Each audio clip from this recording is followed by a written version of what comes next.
नमस्कार मित्रों, Elin classes के यूट्यूब प्लेटफॉर्म पे आपका बहुत बहुत स्वागत है। मेरा नाम विवेक है। हम लोग उत्तर प्रदेश प्रारंभिक अर्हता परीक्षा जो 28-29 अक्टूबर को आयोजित की जाने वाली है, उसी संदर्भ में बात कर रहे हैं। यह परीक्षा यूपी ट्रिपल एससी के द्वारा संपादित कराई जाती है। इसमें जो करंट अफेयर्स वाला सेगमेंट है वो 6 महीने तक का करंट अफेयर्स पूछा जाता है। जो विगत 2-3 बार यह परीक्षा हुई है उसमें ऐसा देखा गया है। तो हम लोग अपने इस करंट अफेयर्स की कक्षा में जो 7-8 क्लासेस होंगी, जो 6 महीने के करंट अफेयर्स होंगे, सभी महत्वपूर्ण बिंदुओं पर पहलुओं को जानेंगे, देखेंगे। एकदम कंसाइज हमारी कक्षा है। यह हमारा प्रैक्टिस सेट पहला है, most important current affairs part 1 जनवरी 2023 से। इसमें सितंबर 2023, 15 सितंबर 2023 तक सभी कक्षाएं आएंगी। सभी जो महत्वपूर्ण तथ्य होंगे उनको वो लिए जाएंगे। आइए हम करते हैं पहले टॉपिक से, रूसी चंद्रयान लूना 25 का सफल परीक्षण। इस प्रकार के जो टॉपिक होते हैं उसमें क्या पूछा जाता है कि जो यह लूना 25 वह क्या है, किस देश का है, कौन सी अंतरिक्ष एजेंसी के द्वारा इसको छोड़ा गया है, उसकी तारीख क्या है, उसका उद्देश्य क्या है। तो भारत के चंद्रयान 3 के प्रक्षेपण के 29 दिन बाद ही रूसी स्पेस एजेंसी, रूस की स्पेस एजेंसी का क्या नाम है, रोस्को इस्मोस। भारत की स्पेस एजेंसी का क्या नाम है, इसरो ने 11 अगस्त को चंद्रमा के लिए अपना चंद्रयान लूना 25 का प्रक्षेपण किया। ये भी चंद्रमा के लिए ही मिशन है रूस का। चंद्रयान की सतह पर 21 अगस्त को लैंड करेगा। 47 वर्षों बाद रूस का यह पहला मिशन है। इसके पूर्व 1979 में लूना 24 को छोड़ा गया था, प्रक्षेपित किया गया था चांद पर। लूना 25 को अमूर ओब्लास्ट में बोस्तोचनी कोस्मोड्रेन से सोयूज 2 फ्रिगेट रॉकेट से लॉन्च किया गया है। किस रॉकेट से लॉन्च किया गया है, उसका नाम सोयूज 2 फ्रिगेट रॉकेट से लॉन्च किया गया है। प्रक्षेपण के 564 सेकंड बाद फ्रिगेट बूस्टर रॉकेट के तीसरे चरण में से अलग हो गया और 1 घंटे बाद लूना 25 अंतरिक्ष यान बूस्टर से भी अलग हो जाएगा, अलग हो गया। आगे बोगुस्लावी क्रेटर क्षेत्र में 21 अगस्त को लैंड करने से पूर्व चंद्रमा की सतह से लगभग 100 किलोमीटर ऊपर 3 से 7 दिन बिताएगा। यहां से चांद तक पहुंचने में इस अंतरिक्ष यान को 5 दिन का समय लगेगा। लूना 25 की लंबाई 46.3 मीटर, 1.8 टन इसका वजन है। चांद पर उतरने की अवधि 13 दिन है। चांद पर 1 वर्ष तक कार्य करेगा।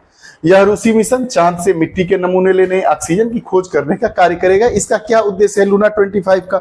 यह चांद से मिट्टी के नमूने लेगा, चांद पर ऑक्सीजन है कि नहीं उसकी खोज करेगा। चंद्रमा के दक्षिणी ध्रुव पर भारत के चंद्रयान 3, हम जानते हैं कि भारत का जो चंद्रयान 3 है, चंद्रमा के दक्षिणी ध्रुव पर इस प्रकार का जो यान है वह उतारने वाला भारत पहला देश था। यह दूसरा देश है जो, और ये चंद्रमा के दक्षिणी ध्रुव पर लूना 25 भी आएगा, उतरेगा और इन लोगों के बीच 118 किलोमीटर की दूरी होगी।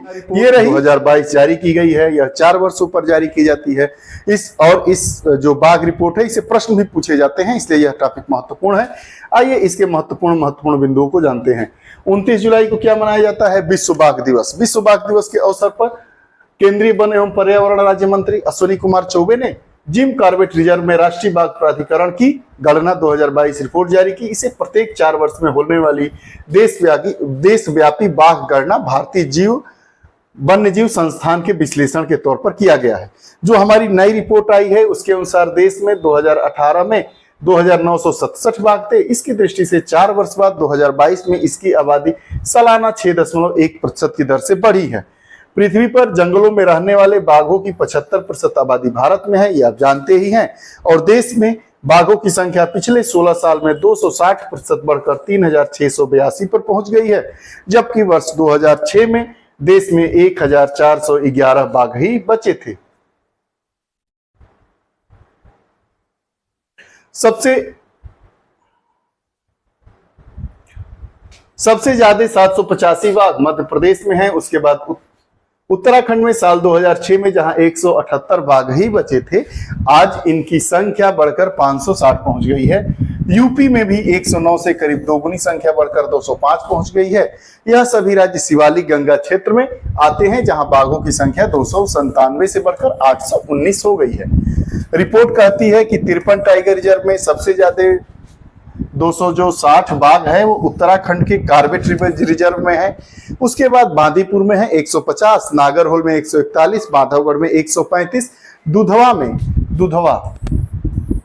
लखीमपुर खीरी में है, मधुमलाई में 114, कान्हा में 105, काजीरंगा में 104, सुंदरबन में 100, ताडोबा में 97, सत्यमंगलम में 85, पेंच में 77 बाघ निकले हैं। और जो यह रिपोर्ट ही बताती है कि जो कुछ बाघ रिजर्व है, जो बाघ के लिए रिजर्व संस्थान है, टाइगर रिजर्व है, उनमें करीब 35% को तत्काल सुधारों और संरक्षण के प्रयासों की आवश्यकता है, उसको तत्काल सुधार करना चाहिए। अब रिपोर्ट के अनुसार 19.42% की दर से देश में विगत 4 वर्षों में प्रत्येक वर्ष 715 बाघ बढ़े हैं। अब आइए जान लेते हैं कि कहां पे कितने बाघ हैं, ये पूछा। तो हम क्रम वाइज ये पूछता है कि सबसे ज्यादा बाघ किस किस प्रदेश में है, क्रम वाइज लगाइए। तो 1 नंबर पे बाघ कहाँ है, मध्य प्रदेश, दूसरे नंबर पे कर्नाटक, तीसरे नंबर पे उत्तराखंड, चौथे नंबर पर महाराष्ट्र, 5वें नंबर पे तमिलनाडु, 6ठे नंबर पर असम, 7वें नंबर पर केरल और 8वें नंबर पर उत्तर प्रदेश है बाघों की संख्या के आधार पर। भारत में 8वें नंबर पर बाघों की संख्या के आधार पर उत्तर प्रदेश का स्थान आता है। उत्तर प्रदेश में 205 बाघ हैं। सबसे ज्यादा बाघ मध्य प्रदेश में है 785, उसके बाद कर्नाटक में 563, उत्तराखंड में 560, महाराष्ट्र में 444, तमिलनाडु 306, असम 227, केरल 213, उत्तर प्रदेश 205, पश्चिम बंगाल 201, राजस्थान में 88 बाघ हैं, आंध्रा में 63 बाघ हैं और बिहार में 54 बाघ है। सबसे ज्यादा बाघ कहां पे हैं, मध्य प्रदेश में है, उसके बाद कर्नाटक, उसके बाद उत्तराखंड। बाघों की संख्या की दृष्टि से उत्तर प्रदेश का देश में 8वां स्थान है।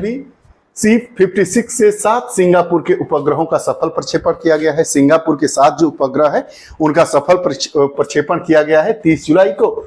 कहां से हुआ है, श्रीहरिकोटा के सतीश धवन अंतरिक्ष केंद्र से। इसरो के विश्वसनीय प्रक्षेपण वाहन PSLV-56 से किया गया है।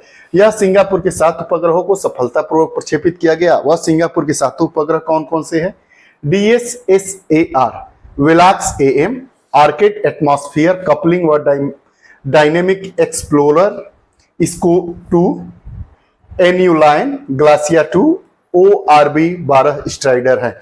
अगला उद्घाटन, नए संसद भवन का उद्घाटन हुआ है। हमारा संसद भवन नया बन के तैयार है, बेहतरीन।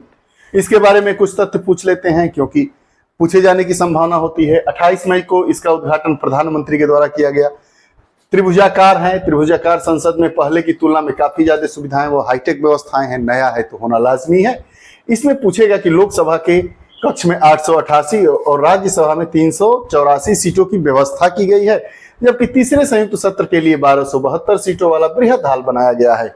28 मई को संसद भवन के उद्घाटन के साथ ही लोकसभा कक्ष में स्पीकर की कुर्सी के साथ सोने की परत वाले सेंगोल की स्थापना पूजा अर्चना के साथ प्रधानमंत्री ने इसका उद्घाटन किया 28 मई को। तो नए संसद भवन में प्रवेश के लिए 3 मुख्य द्वार हैं, 3 उप द्वार हैं। तीनों मुख्य द्वार जल, थल व नभ को समर्पित है। जल, थल और नभ को समर्पित है। इनका नाम ज्ञान द्वार, कर्म द्वार और शक्ति द्वार नाम दिया गया है। इसमें लोकसभा कक्ष की थीम राष्ट्रीय पक्षी मोर पर और जो राज्यसभा की थीम है वो राष्ट्रीय पुष्प कमल पर आधारित है और प्रांगण में राष्ट्रीय वृक्ष बरगद भी स्थापित है। जवाहरलाल नेहरू, सुभाष चंद्र बोस जैसे अनेक महान स्वतंत्रता सेनानियों के चित्र इसमें संजोए रखे गए हैं। भवन के ऊपर शीर्ष में भारत के राष्ट्रीय प्रतीक अशोक स्तंभ के 4 सिंह स्थापित किए गए हैं। भारत की प्राचीन कला व सांस्कृतिक विविधता को संसद भवन की दीवारों पर दर्शाया गया है। जो हमारा नया संसद भवन है उसका उद्घाटन 28 तारीख को हुआ है। 3 इसमें द्वार बने हैं, 3 उप द्वार बने हैं, सिंगोल की प्रतिमा लगाई गई है। जो अशोक स्तंभ है उसके चारों भागों को दर्शाया गया है। हमारे सेनानियों को के चित्र को भी दर्शाया गया है। जो लोकसभा का कक्ष है उसमें सीटों की संख्या 888 कर दी गई है। जो राज्यसभा की सीट है उसकी भी संख्या बढ़ा दी गई है। ये रही बात हमारे नए संसद भवन की। अब अगला हमारा NVS-1 का सफल प्रक्षेपण, नेविगेशन उपग्रह NVS-1 का सफल प्रक्षेपण स्वदेशी नेविगेशन प्रणाली को मजबूत बनाने की दिशा में एक बड़ा कदम भारतीय अंतरिक्ष अनुसंधान संगठन ने उठाया है। इसरो ने 51.7 मीटर ऊपर ऊंचे GSLV ने 2232 किलोग्राम वजन के NVS-1 को लेकर सतीश धवन अंतरिक्ष केंद्र से 29 मई को प्रातः 10:42 पे उड़ान भरी तथा 19 मिनट में इसने उपग्रह को 251 किलोमीटर की ऊंचाई पर भू समस्थानिक स्थानांतरण कक्षा में स्थापित कर दिया, जहां इसे इसके निर्धारित कक्षा में स्थानांतरित कर दिया जाएगा। एनवीएस स्वदेश निर्मित प्रणाली है, स्वदेशी प्रणाली है नेविगेशन की, इसको इसरो के द्वारा सफलतम प्रक्षेपण कर दिया गया है। उल्लेखनीय है कि भारत की स्वदेशी नेविगेशन प्रणाली 20 मीटर तक की सटीक पोजीशनिंग देती है। नाविक प्रणाली की मजबूती के लिए अब दूसरे चरण में सेकेंड जनरेशन सैटेलाइट्स के प्रक्षेपण की इसरो की योजना है। मई 2023 को प्रक्षेपित एनवीएस एक इसी श्रृंखला का पहला उपग्रह है। धीरे धीरे हम अपनी नेविगेशन प्रणाली को और डेवलप करेंगे, 20 मीटर से बढ़ा के और आगे ले जाएंगे। वर्ल्ड सिटीज कल्चर फोरम में शामिल होने वाला पहला भारतीय शहर। जुलाई 2023 में के आखिरी सप्ताह में कर्नाटक की राजधानी बेंगलुरु ने प्रतिष्ठित वर्ल्ड सिटीज कल्चर फोरम में शामिल होने वाला भारत का पहला शहर हो गया है। शहरों का एक वैश्विक संगठन है WCCF, जो भविष्य की समृद्धि को आकार देने में संस्कृति की महत्वपूर्ण भूमिका का पता लगाने के लिए सहयोगात्मक सहयोग रखता है और खुफिया जानकारी साझा करता है। जो बेंगलुरु WCCF में शामिल होने वाला दुनिया का 41वां शहर है और भारत का पहला शहर है। इसमें पहले से ही न्यूयॉर्क, लंदन, पेरिस, टोक्यो और दुबई जैसे 6 महाद्वीपों के 40 शहर स्थापित हैं। पिछले वर्ष बेंगलुरु के सांस्कृतिक शहर को WCCF के द्वारा अनबॉक्सिंग बेंगलोर नामक सहयोगी परियोजना के हिस्से के रूप में मल्टीमीडिया संपत्तियों के माध्यम से प्रदर्शित किया गया है। आय गारंटी विधेयक पेश करने वाला राजस्थान पहला राज्य बना है। ये भी खबर में है, पूछ लेगा कि राजस्थान विधानसभा में 21 जुलाई 2023 को एक ऐतिहासिक बिल पास हुआ, जिसका नाम है राजस्थान न्यूनतम आय गारंटी विधेयक। यह क्या है? कानून बनाकर इस तरह की सामाजिक सुरक्षा की गारंटी देने वाला राजस्थान देश का पहला राज्य हो गया। राजस्थान सरकार द्वारा पेश किए गए राजस्थान न्यूनतम आय गारंटी विधेयक 2023 का उद्देश्य राज्य में लोगों को अतिरिक्त आय सहायता प्रदान करना है। अतिरिक्त आय सहायता प्रदान करना है, अतिरिक्त आय देकर राज्य के लोगों को सहायता प्रदान करना इस विधेयक का उद्देश्य है और नागरिकों को मुद्रास्फीति से निपटने और उनकी वित्तीय स्थिरता में सुधार करने में यह मदद करेगा। विधेयक में 3 व्यापक श्रेणियां हैं: न्यूनतम गारंटी आय का अधिकार, गारंटीकृत रोजगार का अधिकार और गारंटीकृत सामाजिक सुरक्षा पेंशन का अधिकार। पेंशन का अधिकार बहुत ही जरूरी है। अगर आप अपने जीवन के कार्यकाल में, अपने नौकरी के कार्यकाल में, अपने पेशा के कार्यकाल में पूरा तन मन धन लगाकर काम करते हैं और रिटायरमेंट के बाद अगर आपको पेंशन नहीं मिलता है तो बाकी के शेष जीवन के बचे हुए दिन कैसे आप बिताएंगे। इसीलिए पेंशन बहुत जरूरी है और यह जो न्यूनतम आय गारंटी विधेयक राजस्थान सरकार के द्वारा पेश किया गया है, ये बहुत ही सराहनीय कदम है। पहला नैनो DAP तरल, जो ये हमारा उर्वरक होता है, उसी को तरल रूप में पेश किया गया है, बनाया गया है। 26 अप्रैल 2023 को केंद्रीय गृह एवं सहकारिता मंत्री अमित शाह ने नई दिल्ली में भारतीय किसान उर्वरक सहकारी लिमिटेड इफ्को द्वारा विकसित विश्व के पहले इफ्को नैनो DAP तरल का लोकार्पण किया है। जानिए ये क्या है। जो इफ्को नैनो DAP है वो नाइट्रोजन और फास्फोरस युक्त एक नैनो उर्वरक उत्पाद का शुभारंभ किया गया है, जो भारत को खाद्य उत्पादन और उर्वरक के क्षेत्र में आत्मनिर्भर बनाने के उद्देश्य से किया गया है। तरल DAP में 8% नाइट्रोजन और 16% फास्फोरस होता है। ये पूछेगा। भारतीय किसान उर्वरक सहकारी लिमिटेड द्वारा इसे विकसित किया गया है। तरल DAP के माध्यम से लगभग 90 लाख मीट्रिक दानेदार DAP के उपयोग को कम करने का भी लक्ष्य रखा गया है। देश में 18 करोड़ तरल DAP की बोतलों का निर्माण किया जाएगा। 2-3 इसमें महत्वपूर्ण है कि जो हमारा तरल DAP है उसमें कितने प्रतिशत नाइट्रोजन है? 8%, फास्फोरस 16%। किसके द्वारा तैयार किया गया है? इफ्को के द्वारा इसको विकसित किया गया है। और जो देश में 18 करोड़ तरल DAP बोतलों के का निर्माण भी किया जाएगा। इसका लक्ष्य इंडेक्स 2.0। जानिए इसकी महत्वपूर्ण बातें क्या है। शिक्षा मंत्रालय द्वारा यह जारी किया जाता है, 7 जुलाई को जारी किया गया। वर्ष 2021-22 के लिए राज्यों और केंद्र शासित प्रदेशों के लिए प्रदर्शन ग्रेडिंग इंडेक्स रिपोर्ट जारी की गई है। जिसका उद्देश्य इष्टतम शिक्षा परिणाम प्राप्त करने के लिए राज्यों और केंद्र शासित प्रदेशों को बहुआयामी हस्तक्षेप करने, मतलब एक ही आयाम में हस्तक्षेप नहीं करना है, केवल पढ़ाना नहीं है, पढ़ाना है, साफ सफाई है, बिल्डिंग की मरम्मत है, बच्चों की देखरेख है, उनके परिवारीजनों से मिलना है, और तमाम तरह के बहुआयामी कृत्य करेंगे, हस्तक्षेप करने के लिए प्रेरित करना है। यह इंडेक्स राज्यों और केंद्र शासित प्रदेशों को 10 ग्रेड देता है। दुर्भाग्य की बात यह है कि 10 ग्रेड पाने वाला कोई भी राज्य या केंद्र शासित प्रदेश नहीं है। 10 छोड़िए, 5 ग्रेड में भी कोई जगह नहीं बना सका। रिपोर्ट के अनुसार स्कूली शिक्षा में चंडीगढ़ और पंजाब सर्वश्रेष्ठ प्रदर्शन करने वाले केंद्र शासित प्रदेश और राज्य हैं। जो स्कूली शिक्षा में सर्वश्रेष्ठ प्रदर्शन करने वाला केंद्र शासित प्रदेश कौन सा है? चंडीगढ़। और सर्वश्रेष्ठ प्रदेश कौन सा है? पंजाब। अरुणाचल प्रदेश, मेघालय, मिजोरम सबसे निचले ग्रेड पर है। अरुणाचल प्रदेश, मेघालय और मिजोरम को सबसे निचले ग्रेड पर रखा गया है। आइए जान राज्यों को इस ग्रेड को जिन 6 मानकों के आधार पर तैयार किया गया है उनमें learning outcome and quality, school तक पहुंच, इंफ्रास्ट्रक्चर और फैसिलिटीज, समानता, governance management, teacher education and training शामिल है। इन सभी के 73 अलग अलग मानकों के आधार पर राज्यों को अंक दिए गए हैं। यह 6 मानक है, इसके 73 अलग अलग मानक है। जो 10 श्रेणियां बनाई गई हैं वह 1000 अंकों के आधार पर है। उनमें दक्ष, उत्कर्ष, अति उत्तम, उत्तम, प्रचेष्टा, प्रचेष्टा 2, प्रचेष्टा 3 है। पीजीआई 2.0 वर्ष 2021-22 की रिपोर्ट में ओवरऑल रैंकिंग में शीर्ष 5 श्रेणियों में कोई भी राज्य नहीं है। जो शीर्ष की 5 श्रेणियां है उसमें कोई भी राज्य नहीं है। आप समझिए हम विश्व गुरु बनते जा रहे हैं, पताका लहराते जा रहे हैं कि भारत तो विश्व गुरु बन गया। अपने ही देश की शिक्षा की रैंकिंग, अपने ही देश की शिक्षा की रैंकिंग यह बता रही है कि जो ऊपर से 5 हमारा रैंकिंग है उसमें कोई भी राज्य या केंद्र शासित प्रदेश जगह ही नहीं बना पाया। यह बहुत ही दुर्भाग्य का विषय है। 7वीं श्रेणी यानी प्रचेष्टा 3 में गुजरात, केरल, महाराष्ट्र, दिल्ली, पुडुचेरी, तमिलनाडु है। 6वीं श्रेणी यानी प्रचेष्टा में पंजाब, चंडीगढ़ ने जगह बनाई है। सोचिए क्या है, 6वीं श्रेणी में जगह ये लोग पंजाब और चंडीगढ़ बना लिए और भारत के सर्वश्रेष्ठ स्कूली शिक्षा वाले संस्थानों की श्रेणी में आ गए।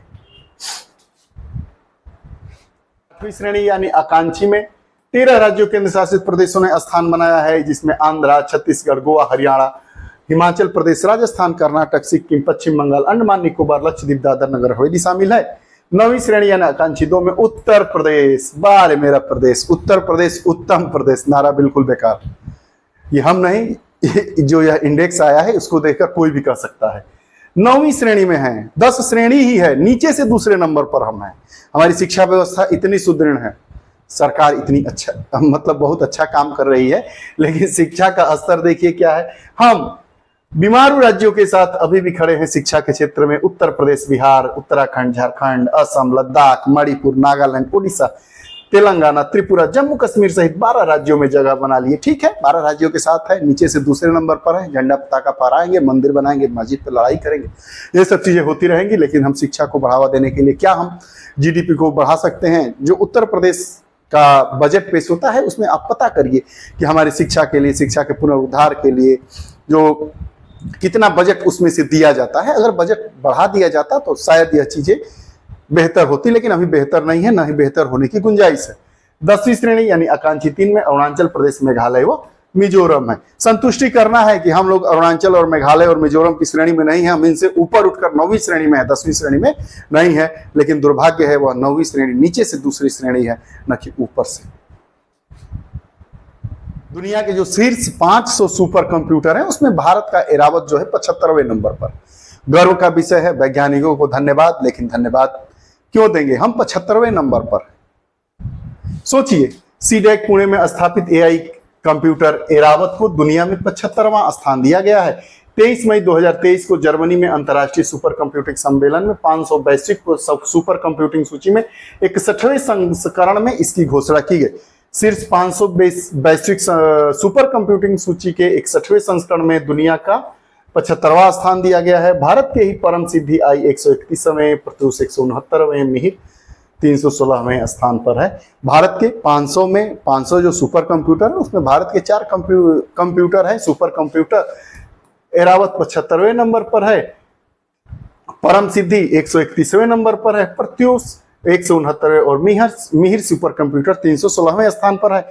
जानते हैं कि विश्व के 5 सुपर कंप्यूटर कौन कौन से हैं? विश्व के 5 super computer. America super power, super computer में भी एक दुनिया का नंबर 1 देश, इसको हम दरकिनार नहीं कर सकते हैं। हम तटस्थ होकर अपने वैज्ञानिक सोच के आधार पर, आंकड़ों को ध्यान में रखकर हम अगर देखेंगे तो पाएंगे कि अमेरिका ही नंबर 1 पर है। देखिए, फ्रंटियर अमेरिका का 5 में, हम लोग 5 में 2 जो सुपर कंप्यूटर है विश्व के सबसे शीर्ष पर, उसमें 2 तो अमेरिका के ही है, फ्रंटियर और समिट आईबीएम। एक जापान का छोटा देश फुगाकू, इसका सुपर कंप्यूटर है। लूमी फिनलैंड का, लियोनार्डो जियोन इटली का। ये 5 सुपर कंप्यूटर हैं, 5 देशों के नहीं हैं, 4 देशों के ही 5 सुपर कंप्यूटर विश्व के शीर्ष 5 में स्थान बनाए हैं। आइए आगे हम देखते हैं। मानसिक स्वास्थ्य को समर्पित भारत का पहला चैटबॉट टेलीमानस लॉन्च किया गया है। अब टेलीमानस एक ऐप है, चैट बॉक्स है, जिस पर आप 24 घंटे इन समस्याओं से जुड़े हैं तो आप बात करके उसका निदान पा सकते हैं। जम्मू कश्मीर के उपराज्यपाल मनोज सिन्हा ने 5 जुलाई को केंद्र शासित प्रदेश में भारत का पहला टेलीमानस चैटबॉट लॉन्च किया है, जो स्वास्थ्य परामर्शदाताओं, नैदानिक मनोवैज्ञानिकों और सलाहकारों की 24 घंटे सेवाएं सुनिश्चित करेगा। यही टेलीमानस संकटग्रस्त लोगों के साथ तुरंत बातचीत प्रारंभ करेगा। अगला, ओडिशा के मुख्यमंत्री ने लिंगराज बारा मंदिर के पुनर्विकास के लिए इकमरा परियोजना, इस प्रकार के जो टॉपिक होते हैं उसमें पूछा जाएगा कि इकमरा परियोजना किससे संबंधित है, कहां की योजना है, तो ओडिशा सरकार की है। किससे संबंधित है? लिंगराज मंदिर के पुनरुद्धार से समर्पित है। तो ओडिशा के मुख्यमंत्री पटनायक ने, नवीन पटनायक जी ने 280 करोड़ रुपए की लागत से इकमरा परियोजना की शुरुआत की है, जिसका उद्देश्य प्राचीन मंदिरों के विकास के लिए उनकी सरकार की प्रतिबद्धता के हिस्से के रूप में भुवनेश्वर में 11वीं शताब्दी के लिंगराज मंदिर के परिवेश को बढ़ाना है। लिंगराज का मंदिर कब बना था? 11वीं शताब्दी का मंदिर है, उड़ीसा में है। इसका पुनरुद्धार करने के लिए 280 करोड़ की परियोजना है। उस परियोजना का नाम इकमरा परियोजना है। स्वदेशी परमाणु रिएक्टर का संचालन गुजरात में प्रारंभ हो गया है। गुजरात के सूरत में काकरापार परमाणु ऊर्जा परियोजना में भारत के पहले स्वदेशी रूप से विकसित, कैसे स्वदेशी मतलब पूरी टेक्नोलॉजी अपने ही देश की लगी है, 700 मेगावाट के परमाणु ऊर्जा रिएक्टर के APP3 ने 30 जून 2023 को वाणिज्यिक परिचालन शुरू किया। इसे असैनिक परमाणु ऊर्जा क्षेत्र में भारत की एक बड़ी उपलब्धि के रूप में माना जा रहा है। Nuclear power corporation of India limited ने देश भर में 16 700 मेगावाट दबाव युक्त भारी जल रिएक्टर बनाने की योजना बनाई है। PHWR दबित भारी पानी रिएक्टर एक परमाणु ऊर्जा रिएक्टर है जो ईंधन के रूप में प्राकृतिक यूरेनियम का प्रयोग करता है और शीतलक तथा मॉडरेट के रूप में भारी पानी का प्रयोग करता है। राजस्थान के रावत भाटा RPS 7 और 8 और हरियाणा के गोरखपुर 7 में 700 मेगावाट के परमाणु ऊर्जा संयंत्रों का निर्माण चल रहा है। अब केंद्र सरकार ने अन्य 4 स्थानों हरियाणा में गोरखपुर, मध्य प्रदेश में चुटका, राजस्थान में माही बांसवाड़ा और कर्नाटक में कैगा में बड़े मोड में 10 स्वदेशी रूप से विकसित PHWR के निर्माण को मंजूरी दे रही है। सेल कंसल्टेंसी मिशन का शुभारंभ। ये मिशन क्या है जानते हैं इसके बारे में? प्रधानमंत्री मोदी ने 1 जुलाई 2023 को मध्य प्रदेश के शहडोल में, कहां पे? मध्य प्रदेश के शहडोल में नेशनल स्किल सेल एनीमिया उन्मूलन मिशन 2027 का उद्घाटन किया। मिशन का उद्देश्य विशेष रूप से भारत में आदिवासी आबादी के बीच स्किल सेल रोग से उत्पन्न चुनौतियों से निपटना है। NSCAEM स्किल रोग की जांच के लिए एक व्यापक अध्ययन प्रस्तुत किया गया है। न केवल रोगियों बल्कि उनके परिवारों पर भी इसके प्रभाव की पहचान की गई है। इस मिशन के बारे में, बीमारी के बारे में शिक्षा को बढ़ावा देने के लिए, प्रारंभिक पहचान और उपचार सुनिश्चित करने के लिए स्क्रीनिंग और जागरूकता को बढ़ावा देना। किसी भी रोग से बचाव करना है तो उसके बारे में शिक्षित होना जरूरी है कि वह रोग के लक्षण क्या है, रोगों से बचाव क्या है, इस प्रकार की चीजों को बताया जाएगा। इसमें स्किल सेल विशेषता वाले लोगों की पहचान करके अगली पीढ़ी में बीमारी के स्थानांतरण को रोकना है। 3 वर्षों के दौरान इस महत्वाकांक्षी पहल का उद्देश्य 7 करोड़ लोगों की जांच करना है जो 40 साल से कम उम्र के हैं। सिकल सेल रोग, जिसे सिकल सेल एनीमिया के रूप में भी जाना जाता है, एक आनुवांशिक रक्त विकार है। सिकल सेल रोग क्या है? आनुवांशिक हेरिडेटिकल विकार है, रक्त विकार है जो लाल रक्त कोशिकाओं की संरचना और कार्य को प्रभावित करता है। परिवर्तन के कारण एक विरासत में मिली स्थिति है जो लाल रक्त कोशिकाओं में ऑक्सीजन ले जाने वाले प्रोटीन के उत्पादन के लिए जिम्मेदार हैं। इस विकार के परिणाम स्वरूप लगातार एनीमिया, तीव्र दर्द, अंग की खराबी, पुरानी अंग क्षति और जीवन प्रत्याशा में काफी कमी की एक प्रणालीगत स्थिति होती है। इस मिशन के शुभारंभ के साथ सरकार का लक्ष्य मिशन मोड दृष्टिकोण अपनाते हुए 2047 तक देश से स्किल सेल एनीमिया को समाप्त करना है। ये बहुत ही महत्वपूर्ण तथ्य है, बहुत ही महत्वपूर्ण कथन है। जो सिकल सेल एनीमिया को कब तक भारत सरकार ने खत्म करने का लक्ष्य रखा है? वर्ष 2047 तक। निजी रेल कोच फैक्ट्री का तेलंगाना में उद्घाटन हुआ। मेधा रेल कोच फैक्ट्री 22 जून को तेलंगाना के रंगारेड्डी जिले के शंकरपल्ली मंडल के कोंडाकल गांव में हुआ। Megha servo drives private limited और स्टैंडलर रेल के यूनाइटेड एंटरप्राइजेस द्वारा निर्मित इस रेल कोच फैक्ट्री का उद्घाटन राज्य के मुख्यमंत्री के चंद्रशेखर राव ने किया। कंपनी इलेक्ट्रिकल और इलेक्ट्रॉनिक रेलवे उत्पाद डिजाइन बनाती है। कंपनी के प्रबंध निदेशक कश्यप रेड्डी ने कहा है कि फैक्ट्री के पहले चरण में 805 करोड़ रुपए से अधिक के निवेश के साथ साथ 100 एकड़ में इस फैक्ट्री को स्थापित किया गया है, जिसकी वार्षिक उत्पादन क्षमता 500 कोच और 50 लोकोमोटिव है। ये रही बात इसकी। अब जम्मू कश्मीर की 16 नमदा कला को पुनर्जीवित किया। नमदा कला कहाँ की है? जम्मू कश्मीर की एक कला है जिसको नमदा कला कहा जाता है। प्रधानमंत्री कौशल विकास योजना पहल के तहत कश्मीर के नमदा शिल्प को सफलतापूर्वक पुनर्जीवित किया जा रहा है और यूनाइटेड किंगडम को निर्यात के लिए नमदा कला उत्पादों का पहला बैच हाल ही में भेजा गया है। नमदा कला को पुनर्जीवित कर दिया गया जम्मू कश्मीर की थी, और जो इससे सामान बनता है, वस्तुएं बनाई जाती है, इस कला के दौर युगों को पहला खेप भी निर्यात कर दिया गया है, भेजा गया है। इस प्रोजेक्ट के अंतर्गत राज्य के 6 जिलों में लगभग 2200 उम्मीदवार विलुप्त हो रही कला में प्रशिक्षण प्राप्त कर रहे हैं। भारत के इलेक्ट्रॉनिक्स और सूचना प्रौद्योगिकी राज्य मंत्री राजीव चंद्रशेखर ने 14 जुलाई 2023 को इसकी बात बताई। नमदा प्रोजेक्ट की शुरुआत 2021 में की गई थी। नमदा शिल्प सामान्य बुनाई प्रक्रिया के बजाय फिल्टिंग तकनीकी के माध्यम से भेड़ के ऊन से बनाने वाला गलीचा है। ये क्या है? नमदा कला के तहत हम क्या बनाएंगे? गलीचा बनाएंगे भेड़ के ऊन से। ये रही आज की हमारी करंट अफेयर्स की कक्षा। आपको यह कक्षा कैसी लगती है? थोड़ी सी बोरिंग है। ध्यान देने वाली बात है कि अगर आप गंभीर रूप से तैयारी कर रहे हैं, परीक्षा जा रहे हैं, आप सफल होना चाहते हैं, तो आप क्लास में गंभीरता पूर्वक ही पढ़ेंगे, देखेंगे, उसको नोट डाउन करेंगे। जो चीज़ें नहीं आएंगी कमेंट बॉक्स में पूछेंगे, और अगर पूछेंगे नहीं तो आज कल तो ढेर सारी चीज़ें हैं सर्च करने के लिए, सर्च करके लिखेंगे। जिनको क्लास में नाच गाना, हंसी, मुहावरे, कूदना, फानना, डांस करना, प्रेम लाप वाली कहानियां सुनना, ये सब जिनको पसंद है वो गंभीर विद्यार्थी हो ही नहीं सकते हैं।